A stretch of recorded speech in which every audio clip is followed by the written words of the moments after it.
అయిపోయింది, ఇక ఆందోళన అయిపోయింది, ఏం చెప్పాలో అర్థం కాకుండా చివరికి చేతాను కొంచెం నెమ్మది దొరికింది.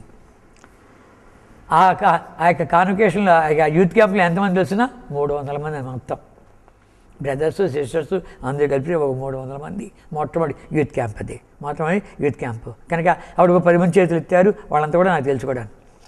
తర్వాత భక్సింగ్ గారు అన్నారు, నువ్వు ఉండు ఇంకా వెళ్ళొద్దు, కనుక వాళ్ళు ఇక్కడికి వస్తే మాట్లాడచ్చు కానీ నువ్వు అడిగిపోతే మాట్లాడలేవంటే బలవంతం చేసి తొందర పెట్టే కొలిది ఆయన నువ్వు వెళ్ళు త్వరగా వచ్చేసే అన్నాడు. త్వరగా వచ్చేసానికి ఎంతకాలం పట్టింది తెలిసిన 5 నెలలు పట్టింది. ఇరకాటంలో పడిపోయాను. ఆడిపోయిన తర్వాత రకరకాల సమస్యలు రకరకాలుగా ఎన్నెన్నో గురైపోయింది. 3 రోజులు షాప్కి వెళ్ళలేదు.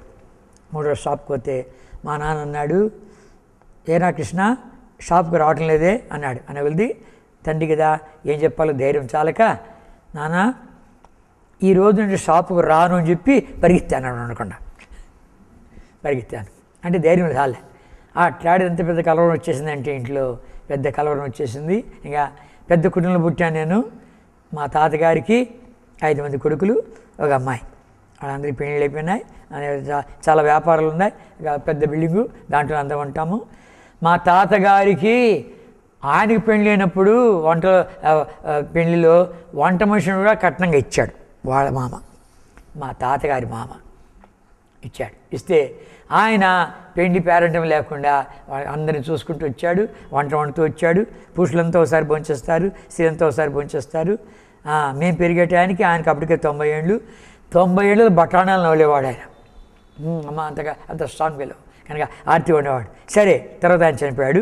నేను చెప్పేసి ఏంటంటే కన్నా అలాంటి కుటుంబంలో నేను జన్మించాను. మా నాన్న పెద్దవాడు అందరిలో, మా నాన్న అందరిలో పెద్దవాడైతే ఆయనకు 2వ కొడుకు నేను. ఈ సంగతి అంతా తెలిసి మా ఇంట్లో ఇంకా చూసుకో ఒకళ్ళు వచ్చి, రే నా కడుపు నువ్వు పుట్టింటి కన్నా నేను చంపేసిందిరా అని ఒక చిన్నాయన అంటే, ఇంకో చిన్నాయన వచ్చి మీ నాయనకు అన్నం కదా నువ్వు పెట్టేది గడ్డి పెడుతున్నావురా. అబ్బా ఒకలో మాట అంటా ఉంటే ఎట్లుందంటే కన్నా నేను పోయి ప్రార్థన చేసుకుంటే కన్నా ఎట్లుండేది, ఇక నాకేం తగలేదు అన్నట్లు రెయిన్ కోట్ వేసుకుంటే ఎట్లుండే చూడు, రెయిన్ కోట్ వేసుకుంటే క్యాప్ పెట్టుకుంటే టపటపా పటపట దాని మీద పడుతుంది కదా, నాకేం కాలే. మళ్ళీ తీసేసి ఇల్లు ఇచ్చేస్తే అంత బాయా, కానీ నా బట్టలు మాత్రం పొడి బట్టలుగా ఉండే. ఆ రీతిగా ప్రభు ఎంత సంతోషము సమాధానం ఇచ్చేవాడంటే అంతగా ఇచ్చేవాడు. ఎన్నెన్నో సరి చేసుకుంటూ వచ్చాను కనుక చెప్పాను, నాయన నేను దొంగ బతికాను, నన్ను దొంగ అని పిలు అనేవాడిని. మా అక్కలతో చెప్పాను, అక్క నేను దొంగ బతికానే దొంగ అని పిలు అని చెప్పేవాడిని. అంటుంటే అందరూ ఎక్కడ పుట్టేవారు మా ఇంట్లో తండ్రి దొంగ దొంగ దొంగ అంటున్నామని అంటుంటే అన్నీ సరి చేసుకుంటూ ఉంటున్నాను. ఎవడైనా వచ్చి ఏంటి మీ వాడి సంగతి ఏంటి కన్నా మమ్మల్ని అడగద్దు, వాడే చెప్తాడు, కథ అంతా వాడే చెప్తాడు, వాడు ఉన్నాడు పోండి అని చెప్పి నాది పంపిస్తే కన్నా అందరికీ రుద్ది చెప్పేస్తూ ఉంటున్నాను. నన్ను ఇంకా పిచ్చోడి కింద లెక్కట్టారు. పిచ్చోడికి లెక్కట్టి పిచ్చి ఆసుపత్రిలో చేర్చారు. ఆ పిచ్చి ఆసుపత్రుల్లో నిజంగా మనం నేర్చుకోవాల్సిన మంచి పాఠం అవుతుంది. పిచ్చి ఆసుపత్రిలో వాళ్ళకి ఎంత ఓపిక అంటే అంత ఓపిక మనకు లేదు అంత ఓపిక. కనుక అంత ఓపికతో వాళ్ళకు స్టడీ అట్లాడిది. పిచ్చి ఆసుపత్రి స్టడీస్ అలా ఉన్నాయి కాబట్టి వాళ్ళు చూస్తూ ఉంటారు. నా మూమెంట్స్గా ఎట్లా చూస్తాము, నేనేం చేష్టలు చేస్తాను అని ఒట్టి కూర్చొని చూడమే ఆ డాక్టర్. ఎవరన్నా చూసుకోపోని చెప్పి నేను చదువుకుంటూ ఉంటాను. సరే ఏదిట్టున్నప్పటికీ నేను చివరికి పెద్ద స్ట్రాంగ్ రికమెండేషన్తో నన్ను తీసుకొచ్చి ఒక వారం వీడిని పెట్టాలి ఇక్కడ అని చెప్పి తీసుకొస్తే పెద్ద స్ట్రాంగ్ రికమెండేషన్ వచ్చింది కాబట్టి ఆ డాక్టర్లు అంతా కూర్చొని ఒక 20 మంది డాక్టర్లు కూర్చోంటారు. నన్ను ఒక దొంగ మాది కూర్చోబెట్టిన మధ్యలో కూర్చోబెట్టి వాళ్ళు ప్రశ్నించడం మొదలుపెట్టారు.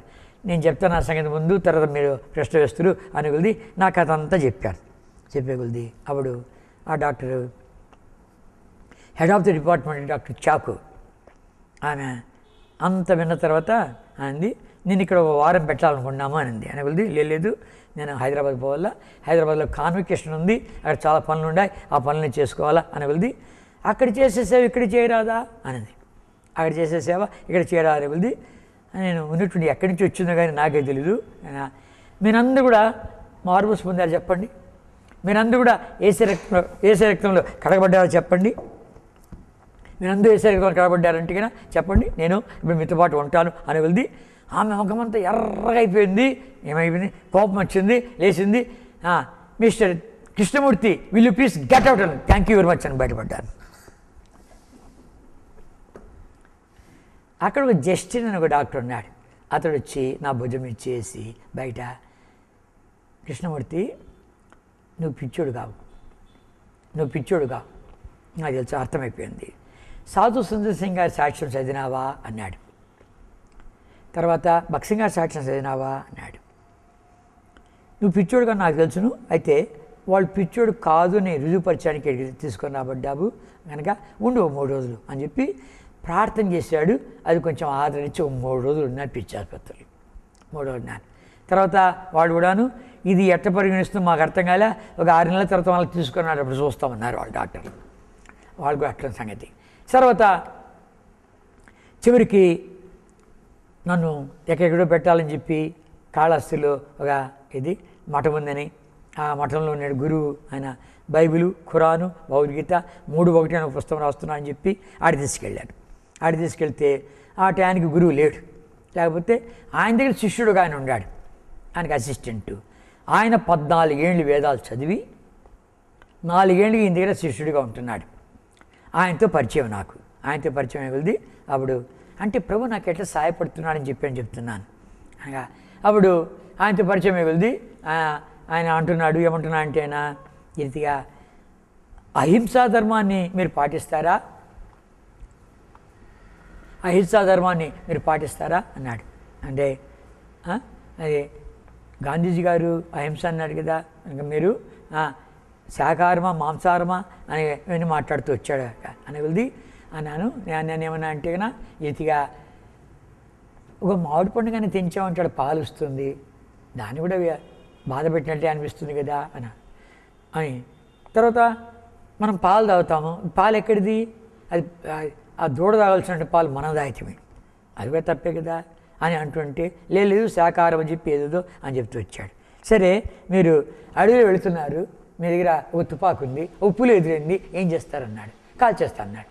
కాల్ చేస్తా అంటే అది కూడా హింసే కదా అన్నాను, అది కూడా హింసే కదా అన్నాను అని వెళ్తే అప్పుడు అది దానికి ఒక శ్లోకం చెప్పాడు, ప్రాణాపాయం వచ్చినప్పుడు అది ఇది మనం కాపాడుకోవచ్చు అని చెప్పి అన్నాడు. అని అంత కొద్ది గంట కొట్టారు. గంట కొట్టిన తర్వాత మళ్ళీ అంత బ్రేక్ఫాస్ట్కి వెళ్ళాము, మళ్ళీ ఆడిచి వచ్చాం. వచ్చిన తర్వాత వాళ్ళ ధ్యాన మందిరం తీసుకెళ్ళారు. ధ్యాన మందిరం తీసుకెళ్తే ఎక్కడ సంపాదించారు అన్నీ ఒకే సైజులో ఫోటోలు ఉన్నాయి. వివేకానందుడు, రామకృష్ణ పరమహంస, ఆ తర్వాత ఇంకా ఎవరు గాంధీజీ, ఇంకా వాళ్ళ సిద్ధాంతాలన్నీ కూడా వాళ్ళు అన్నీ మాకంతా ఒకటేనండి, మాకు వ్యత్యాసం లేదు, అన్నీ ఒకటే అని చెప్పి తర్వాత గర్భాలయం దగ్గరికి వచ్చారు. గర్భాలయం దగ్గరికి వచ్చి చట్రం ఒకటి ఉంది. ఆ చట్రం ఒకటి ఉంటే ఆ చట్రంలో మొట్టమొదటిగా ఏముందంటే కన్నా ఓం అనే మాట ఉంది. రెండవది ఏముందంటే కన్నా రెండవది చక్రం ఉంది. మూడవది ఏముందంటే కన్నా మూడవది హాఫ్ మూన్ స్టార్ ఉంది. నాలుగవది ఏముంది, క్రాస్ ఉంది. ఇవి 4 అక్కడ ఉన్నాయి. అంటే నేను వీటి అర్థం ఏంటంటే సార్ అన్నాను అనగలది. అప్పుడు ఆ అసిస్టెంట్ ఆయన చెప్తున్నాడు, ఇది ఓం అని దాని గురించి 10 minutes చెప్పింటాడు. ఓం సనాత అది ఓం అక్కడి నుంచి వచ్చింది, ఓంలో నుండి ఇవన్నీ వచ్చే సృష్టి అంతా ఆ ఓంలో నుండి వచ్చిందని చెప్పి ఏదో మాట్లాడినాడు. అది అయిపోయిన తర్వాత చక్ర, ఇది ధర్మచక్ర, అశోక చక్ర, ధర్మచక్ర అని చెప్పి ధర్మ దాని గురించి ఏదో కొంచెం చెప్పాడు. అది అయిపోయిన తర్వాత ఇది హాఫ్ మూన్ స్టార్, ఇది ప్లస్ అన్నాడు. అదిరికావరా బిడ్డ అని చెప్పి ఏమన్నాను కనుక మేము వచ్చినప్పుడేమో మాకు అంతా ఒకటే అని చెప్పావు, లోపల ఎవరుండి ఉండేది అన్నాను. అంటే లోపల శివుడు అన్నాడు, శివలింగం అన్నాడు. సరే చెప్పాను. ఈతిగా వచ్చినప్పుడు అంతా మాకు సమానమే, సర్వమత సమ్మేళనం అనేది మాకు భేదాభిప్రాయం లేదు అని చెప్పావు. సరే ఇక్కడికి వచ్చి కొద్ది ఈ చట్టంలో ఓం అనే దాని గురించి ఒక 5 నిమిషాలు చెప్పావు. ఈ చక్రం గురించి అశోక చక్రం ఒక 3 నిమిషాలు చెప్పావు. మళ్ళీ హాఫ్ మూన్ స్టార్ అని చెప్పి దాని గురించి వాళ్ళు సాయిబులు వాళ్ళు గుర్తుంది, వాళ్ళు దేన్ని పెట్టుకున్నా నాకు తెలీదు. ఇది సులువ అని చెప్పకుండా ప్లస్ మైనస్ ఇది లెక్కలు కాదు అని చెప్పి అని తర్వాత లోపల శివుడు ఉండేది కనుక దేవుని వాక్యం రాయబడింది, ఒక దాసుడు 2 యజమానులు సేవ చేయలేడు. అవి ఎక్కడున్నాయో వచ్చాడు ఆ రీతిగా. ఒక దాసుడు 2 యజమానులు సేవ చేయలేడు కనుక వాడు చేస్తే ఒకరిని ప్రేమిస్తాడు, ఒకటి ద్వేషిస్తాడు. రాగానే మాకు అంతా సమానం అంటుంది, ఇడికొచ్చి వాళ్ళు నలుగు చూపిస్తుంది. ఇవి కాకుండా లోపల శివభక్తుని చెప్పరాదా పోలేదా, శివభక్తుని చెప్పరాదా అన్నాను అని వెళ్ది. ఇంకేం చెప్పాలి అర్థం కాదు ఆయనకు. సరే రాని కూర్చోండి, ఇప్పుడు నాకు ఛాన్స్ దొరికింది అని చెప్పి కూర్చోబెట్టి నేను అన్నాను, కాదండి మీరు సినిమా పోతారా అన్నారు అని వెళ్ది. భక్తి సినిమాలు ఉన్నాయి కదా, 10 మంది బాగుందంటే వెళ్తానండి అన్నారు. సరే, అప్పుడు నేను చెప్పాను, సరే ఇప్పుడు 10 మంది బాగుంది అని చెప్పినప్పుడు ఆ సినిమాకి వెళ్ళారండి. ఆ సినిమాలో వెళితే మీరు కూర్చుంటే వాడు ఒట్టి భక్తే పెడితే దాంట్లోనా వాడు దివాలా తీల్చింది. దాంట్లో నాటకాలు పెట్టాలా, పాటలు పెట్టాలా, డ్యాన్సులు పెట్టాలా, తమాషాలు పెట్టాలా, అన్నీ పెట్టాలి. అన్నీ పెడితేనే వాడు వెచ్చించిన డబ్బుకు ఏదైనా కొంచెము లాభం వస్తుంది. కనుక అలాంటిది పోయినప్పుడు ఇక నాలుగు మనం అది లుంగి కట్టుకొని పై మీద కండువ వేసుకొని ఇలా కూర్చొని రామకృష్ణ గోవిందని మీరు అక్కడ వెళ్ళి కూర్చున్నారంటే కన్నా చూశారంటే కన్నా దాంట్లో కొంచెమైనా తలంపు రాదా, లోకంలో ఎంతో సుఖముందిరా అని చెప్పి కొంచెమైనా తలంపు రాదా అంటే వస్తుంది అన్నాడు. వస్తాను అని కొద్ది అప్పుడు నేను అన్నాను, సైతానుడు, మేము సైతాన్ అంటే మీరు మాయ అంటారులే, శనేశ్వరుడు అంటారు, వాడు ఒక రూపంలో ఉంటే కన్నా వాడిని చిరిగిన పట్టుకొని లాగితే కన్నా వాడు చిరిగిన వదిలిపెట్టేసి వాడిని ఉంటాడా, మొత్తం వచ్చేస్తాడు. కనుక ఆ రీతిగా ఇంకా చిన్న తలంపుతోనే మొత్తం లోపలికి వచ్చేసా. ఇంక మీ లోపల పరిశుద్ధత ఎక్కడుంది అని చెప్పి అనగానే ఇంకేం మాట్లాడడానికి అర్థం కాలే. మాట్లాడతా చిన్న లేబర్ పోదామన్నాను. వచ్చేసాం మేము. వచ్చేసాం. ఇంటికి వచ్చిన తర్వాత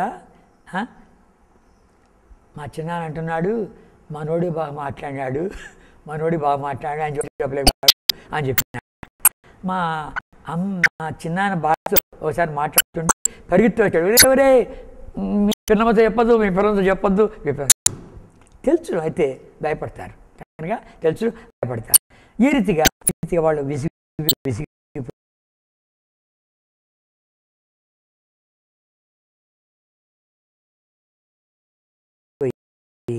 చివరికి ఏం చేశారంటే నన్ను మేడం జీవితంలో ప్రతి టర్నింగ్ పాయింట్ వస్తుంది.